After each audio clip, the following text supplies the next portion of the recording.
How to log someone off your Netflix. Hi everyone and welcome back to our channel. I am Bimal from How to Geek. In today's video I'll show you how you can log someone off your Netflix account, so you simply want to make sure to watch this video till the end.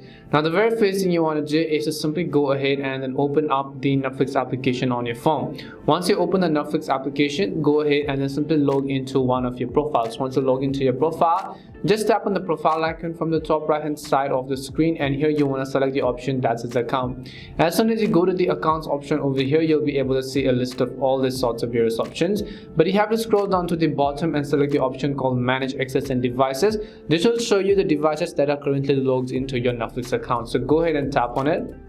As you tap on manage access and devices, you'll be able to see a list of devices that are currently logged into our Netflix account. If you want to remove either of these, all you have to do is tap on the sign out button and you will successfully be able to log out those people and devices from your Netflix account. And that's all it takes to log someone off your Netflix. We hope the video was really helpful, and if it did help you, make sure to leave a like and subscribe to our channel. And if you've got any more questions, then feel free to leave them down. Thank you very much for watching till the end of this tutorial, and see you soon in our next video.